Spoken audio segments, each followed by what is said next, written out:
मित्रांनो, घरोघरी मातीच्या चुली या मालिकेच्या नवीन लेटेस्ट एपिसोडमध्ये आपल्याला नवीन भागात असं पाहायला मिळणार आहे. इकडे त्या ऐश्वर्या चिडून त्या जानकीकडे आणि त्या अवंतिकाकडे आलेली असते आणि त्यानंतर ती त्यांना म्हणत असते, माझी साडी तुम्ही कुठे ठेवली आहे? ती माझी साडी मला परत करा. त्यावर जानकी म्हणते, तू हे काय म्हणत आहेस? तुझी साडी आम्हाला माहीत नाही.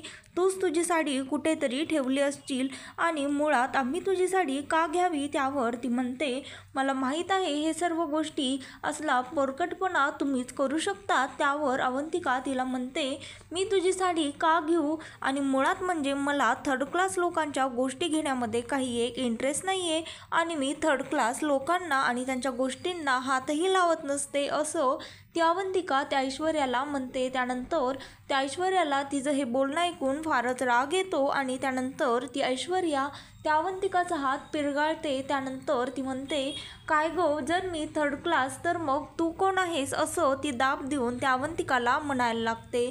त्यावर ती म्हणते, माझा हात सोड, मला फार दुखत आहे. त्यानंतर तिथे ती जानकी मध्ये पडते आणि त्या ऐश्वर्याला पासनं तिचा हात हिसकावून घेते आणि तिला म्हणते, तुला कळतंय का तू हे काय करत आहेस? त्यानंतर ती म्हणते, तुझी हिंमत कशी झाली तिला हात लावण्याची? त्यावर ती अवंतिका म्हणते, मूर्खपणा लावलेला आहे वहिनीहिनी. त्यावर ती ऐश्वर्या म्हणते, मला चांगलंच माहीत आहे तुमचं हे बालिश डोकं, बालिश प्लॅन काहीही काम करणार नाही.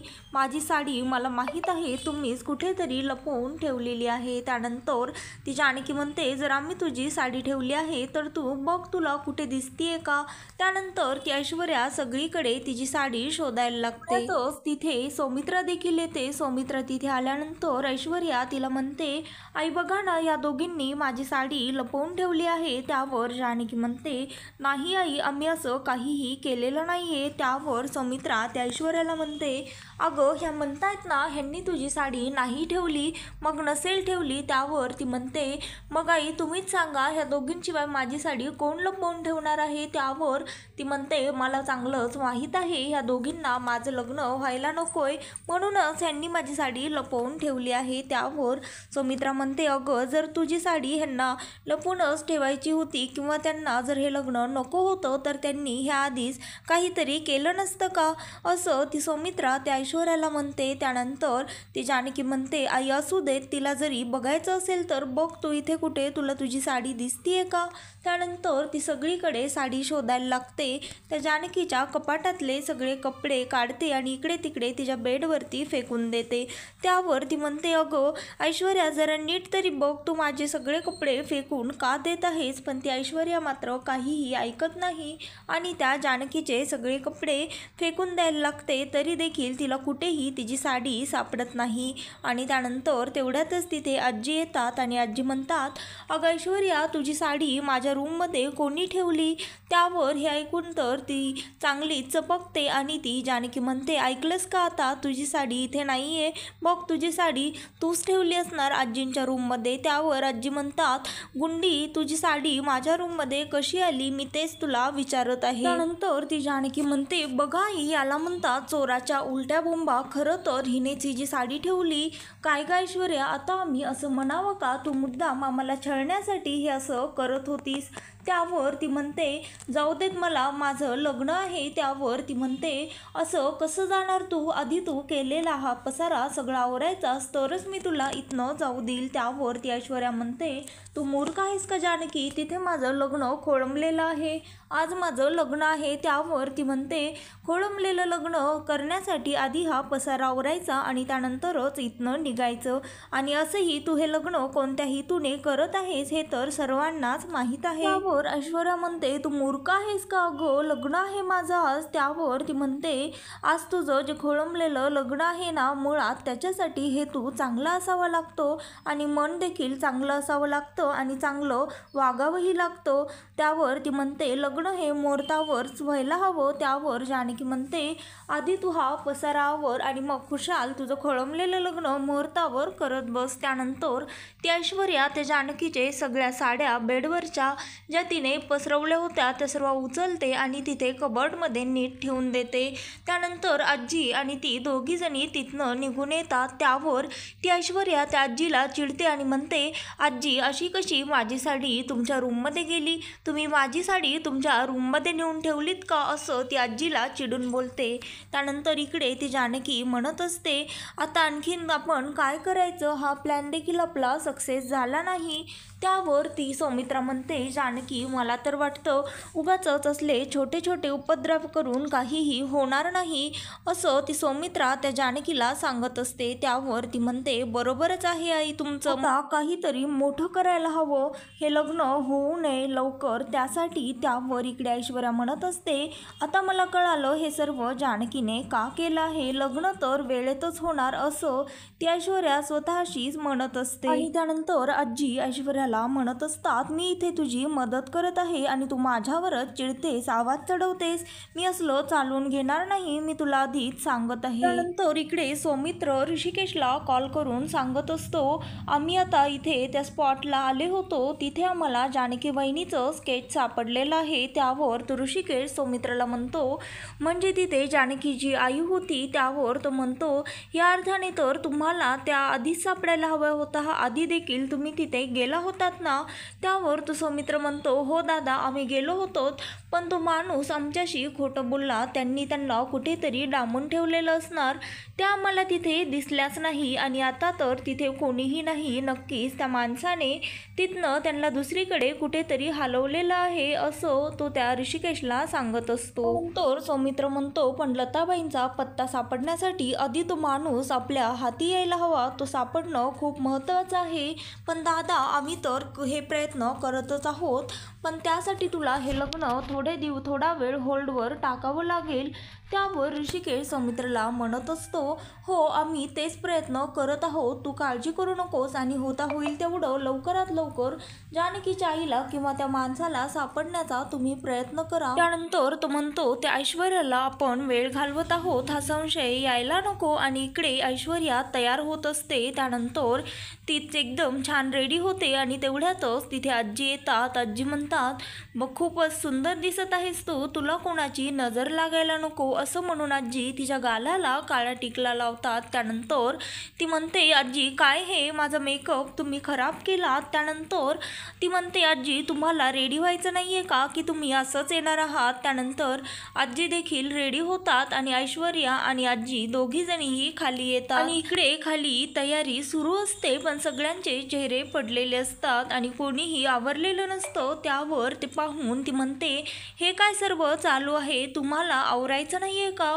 आज लग्न आहे आणि तुम्ही असंच बसला आहात, जा लवकर रेडी होऊन या, असं ती सर्वांना सांगत असते. त्यानंतर ती जानकीला विचारते, काय ग ऋषिकेश कुठे आहेत आणि आणखी ते आले नाहीत का? त्यावर ती म्हणते, त्यांना आणखी थोडा वेळ लागणार आहे. त्यावर ती म्हणते, त्यांनी आवरलं तर आहे का? त्यावर जानकी तिला सांगते, त्यांना आणखी आवरायला थोडा वेळ लागणार आहे. ऐश्वर्या तिला विचारत असते, नेमका आणखी किती वेळ लागणार आहे? मी तर केव्हाचपासनं आवरूनही बसली आहे, हे काय उत्तर झालं? नेमका आणखी किती वेळ लागणार आहे, असं ती त्या जानकीला विचारत असते. त्यानंतर ती अवंतिका ऐश्वर्याला म्हणते, कसं आहे ना, तू तर गुडघ्याला बासिंग बांधूनच उभी आहेस, पण ऋषिकेश दादांचं तसं नाहीये, त्यांना तर हे लग्न मनाच्या विरोधामध्ये करावं लागत आहे आणि आता मनाची तयारी करायला थोडा वेळ तर लागतोच, असं ती त्या ऐश्वर्याला सांगत असते. त्यानंतर इकडे ती ऐश्वर्या म्हणते, तुला मी मागच्या वेळेसच सांगितलं होतं ना, मोठ्यांच्या मध्ये बोलायचं नाही. आणि त्यानंतर ती म्हणते, जाग जानकी तू ऋषिकेशला घेऊन ये, माझ्या होणाऱ्या नवऱ्याला खाली लग्नासाठी घेऊन आण, त्यांचं आवरलं की नाही हे बघून ये. त्यानंतर ती ऐश्वर्या म्हणते, तुला काय वाटलं जानकी, हे असले फालतू छोटे उपद्रव करून हे लग्न तू टाळणार आहेस का? हे लग्न काहीही झालं तरी देखील होणारच. तेवढ्यातच तिथे त्यांच्या गावातल्या बायका येतात आणि त्या म्हणतात, नाही हे लग्न आम्ही होऊ देणार नाहीत. त्यावर ती म्हणते, तुम्ही कोण आहात? त्यावर त्या सांगतात, आम्ही ह्या गावातल्या बायका आहोत आणि ह्या गावामध्ये असलं बिलकुलही चालणार नाही, असं त्या ऐश्वर्याला म्हणत असतात. एका विवाहित पुरुषाशी तू लग्न कसं करू शकतेस, आम्ही हे होऊ देणार नाहीत, कारण आमच्या गावामध्ये काही रीतिभाती देखील आहेत आणि आता आम्ही बघतोच हे लग्न कसं होतं ते, कारण आम्ही महिला मंडळाचे देखील सदस्य आहोत. त्यावर ती म्हणते, नक्कीच हे या जानकीचं काम असणार, हिनेच तुम्हाला इथं बोलवलेलं असणार, असं ती जानकीकडे बघून म्हणत असते. त्यावर ऐश्वर्या म्हणते, हे लग्न होऊ देणार नाहीत हे सांगणाऱ्या तुम्ही कोण आहात? त्यावर ती बाई म्हणते, तुला एकदा सांगितलेलं कळत नाही का? आम्ही ह्या गावातले गावकरी आहोत आणि हे आम्ही लग्न अजिबातच होऊ देणार नाही. त्यावर त्या बायका म्हणतात, अगं तुझ्या पुरुषाशी लग्न करणं हे म्हणत आहेस ना, त्याचं आधीच लग्न झालेलं आहे आणि आम्ही एका बाईसाठी दुसऱ्या बाईवर अन्याय होऊ देणार नाहीत. तर तो मास्कमॅन त्या गुंडाला सांगत असतो, ह्या बाई इथनं बाहेर पडायला नको आणि तूही इथनं बाहेर जाऊ नकोस, कारण तुझ्या मार्गावर पोलीस आहेत आणि जर तू पोलिसांना सापडलास तर ते तुला सोडणार नाहीत आणि जर तू पोलिसांना जर सापडलास तर तू पुन्हा जगाच्या नजरेमध्ये राहणार नाहीस. मी तुझा कायमचाच खेळ संपवेन. तू बाहेर कुठेही जाऊ नको. ह्या बाईवरच नजर ठेव. ही फार शातीर बाई आहे. सततच इथून पळण्याचे प्रयत्न करत असते. त्यानंतर तो माणूस त्या लताबाईला म्हणत असतो, काय ग म्हातारे, कशाला तू आग लावली होतीस? आता भोग तुझ्या कर्माची फळं. त्यावर ती म्हणते, याआधी मी काय वेगळं करत होते, तेच तर कर्माचीच फळं तर भोगत होते. पण त्या बिचाऱ्या मायाचा यात काहीही दोष नाही. ती कुठे आहे मला तुम्ही सांगा रे बाबांनो, असं म्हणून ती लताबाई रडत असते. त्यावर तो माणूस म्हणतो, ती ठीकच आहे, पण तू असं करायला नको होतंस. त्यावर ती म्हणते, ती बिचारी माया आधी माझ्यासोबत होती. त्यावर तो माणूस म्हणतो, हे तुझ्यामुळेच झालेलं आहे, पण आता जर तू काही हुशारीपणा दाखवायला गेलीस तर मी तुला ह्यावेळेस काही सोडणार नाही, असं तो गुंड त्या लताबाईला म्हणत असतो. त्यावर ती लताबाई स्वतःच्या मनाशीच असा विचार करत असते की आता तिथे काय होत असेल, त्या ऐश्वर्याचं आणि ऋषिकेशचं लग्न होत असेल का? देवा, माझ्या लेकीचा संसार असा तू उद्ध्वस्त करू नकोस, त्यांचा संसार वाचव देवा. तूच आता काहीतरी कर. राम आणि सीतेचा त्यांचा जोडा आहे, तूच आता काहीतरी दया दाखव आणि त्यांच्यावर कृपा कर. माझ्या लेकीचं लग्न असं संसार उद्ध्वस्त होऊ देऊ नकोस, असं ती प्रार्थना देवाला करत असते. त्यानंतर त्या बाया इकडे त्या ऐश्वर्याला म्हणत असतात, काय गो, तू बऱ्या बोलाने ऐकतेस की नाही, की लावू आम्ही पोलिसांना फोन? त्यावर ती ऐश्वर्या त्यांना म्हणत असते, अहो तू आई बघितलंत ना, ही जानकी काय करतीये, हिनेच ह्या बायकांना बोलवलेलं आहे. त्यावर ती म्हणते, अगं अशी ऐकणार नाही ही बाई. त्यावर ती ऐश्वर्या तिच्या सौमित्राईला सांगत असते, आई ही आता अशी ऐकणार नाही जानकी. एकीकडे डिवोर्स घेते, मला दाखवते की हिला काही प्रॉब्लेम नाही आहे आणि दुसरीकडे माझ्या लग्नामध्ये असले अडथळे आणत आहे. ह्या बायकांना देखील हिनेच बोलवलेलं आहे. त्यावर त्यातली एक बाई म्हणते, अगं डिवोर्स म्हणजे सोडचिठ्ठीच ना? त्यावर ऐश्वर्या त्यांना सांगते, हो डिवोर्स, सोडचिठ्ठी, घटस्फोट हे शब्द तुम्हाला बोलायला देखील जे जड जात आहेत ना, ते तुमची लाडकी जानकी वहिनी ऑलरेडी करून बसली आहे. त्यावर ऐश्वर्या त्यांना म्हणत असते, तुमच्या लाडक्या जानकी वहिनींने तुम्हाला सांगितलं नाही का? त्यावर जानकी म्हणते, ऐश्वर्या तू त्या सह्या जबरदस्तीने करून घेतल्या आहेस. त्यावर ऐश्वर्या तिला जोरात ओरडून म्हणते, उगाचच काहीतरी बडबडू नकोस, नाहीतर ह्याचे परिणाम तुला माहीत नाही, फारच वाईट होतील आणि आता ह्या बायकांना इथनं जायला सांग. त्यावर ती म्हणते, जर मी ह्यांना इथे बोलवलंच नाही तर इथे मी ह्यांना जायला तरी का सांगू? तू आणि त्यात बघून घ्या काय ते, मला यामध्ये घेऊ नका, तसं ती जानकी ऐश्वर्याला म्हणते. त्यानंतर ती ऐश्वर्या त्या बायकांना म्हणते, तुमचं काय म्हणणं आहे, हे लग्न इलिगल आहे हेच ना? तर मी तुम्हाला आता पुन्हा एकदा सांगते, तुमच्या लाडक्या वहिनीने आणि ऋषिकेश दादाने डिवोर्स पेपरवर सह्या केलेल्या आहेत, त्यामुळे हे लग्न इलिगल नाही आहे. त्यावर त्यातली एक बाई म्हणते, तुझ्याकडे काय पुरावा आहे? त्यावर ती ऐश्वर्या लगेचच डिवोर्स पेपरच्या झेरॉक्स कॉपी घेऊन येते आणि त्या बायकांच्या हातामध्ये देते. त्यानंतर ती म्हणते, आता तरी बघितलं बघितलं ना, त्यामुळे आता इथनं निघा आणि त्यामुळे आता हे लग्न इलिगल आहे आणि आता मला हे लग्न करण्यापासून कोणीही अडवू शकत नाही आणि जर आता तुम्हाला याच्यावरतीही काही जर बोलायचं असेल तर तुम्ही नाही, मीच पोलिसांना बोलवेन, असं ती त्या बायकांना धमकी देते. तर त्या बायका जानकीला म्हणतात, काय जानकी वहिनी, तुम्ही खरंच ऋषिकेश दादांना घटस्फोट दिला आहे?